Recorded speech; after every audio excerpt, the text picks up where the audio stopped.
কোক নিব আনিছিল ছাগলখিনি? মেঘালয়। কোনে আনিছিলে?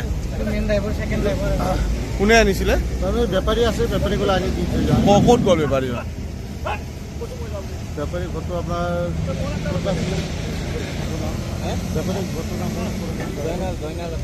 জেগাৰ নাম ক'ত গ'ল এতিয়া? গাড়ীত অহা নাছিলে নেকি তেওঁ?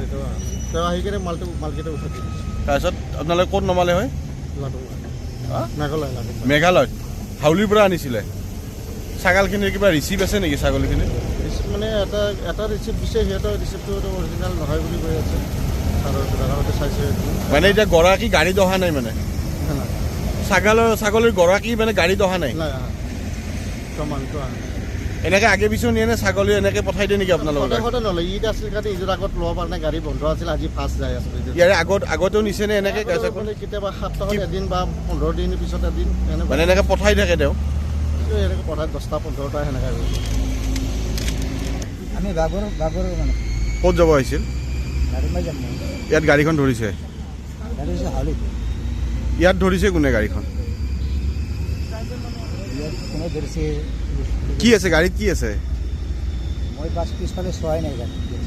মানে কৈ আছে ছাগল আছে, ছাগলী আছে। তাৰমানে কি হ'ল, আমি খবৰ পোৱা মতে আজি বহুদিন আগৰ পৰাই পাঠশালা বা ভৱানীপুৰ গোটেই অঞ্চলজুৰি তাৰমানে ছাগাল চুৰ হৈ আছে। বিভিন্ন ঠাইত মানে চাৰিচকীয়া বাহন আনি কিনে ছাগাল চুৰ, কেৱল ৰাস্তাৰ কাষত ছাগল থাকিব নোৱাৰে, ছাগাল চব উঠাই লৈ গুচি যায়। গতিকে আমি শুনি আছিলোঁ, বহুতে কমপ্লেইনো দি আছিল থানাত, পাঠশালা থানাতো ভৱানীপুৰ থানাতো, কিন্তু ছাগাল চুৰ আজিলৈকে ধৰা পৰা নাছিল। কিন্তু আজি আমি এটা চোৰাংচোৱাৰ এটা খবৰ পাই কেনে ইয়াতে গলীয়া টোল গেটত এখন মানে চুপাৰ জব্দ কৰিলোঁ পুলিচ প্ৰশাসনৰ সহায়ত। গতিকে জব্দ কৰি দেখিলোঁ যে চুপাৰখনৰ ডিকিত ৩৭টা ছাগাল, মানে প্ৰায় আনুমানিক ৩৭টা ছাগাল, গতিকে এইকেইটা ডিকিত ভৰাই আনিছে। গতিকে এখন নাইট চুপাৰত গতিকে জীৱ বস্তুবিলাকে এনেকৈ অনা অধিকাৰ নাই একচুৱেলি।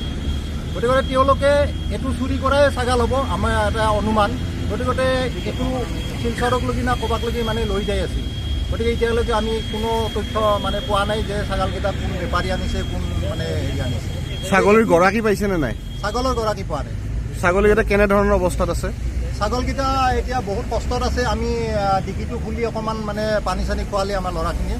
গতিকে আমি এইটোৱে ক'ব বিচাৰিছোঁ যে যিহেতুকে ইনলিগেলি ছাগলীকেইটা ইয়াতে ভৰাই আনিছে, গতিকে এইটো সম্পূৰ্ণভাৱে তদন্ত কৰিব লাগে, পুলিচ প্ৰশাসনে তদন্ত কৰি কিনে উচিত শাস্তি দিব লাগে।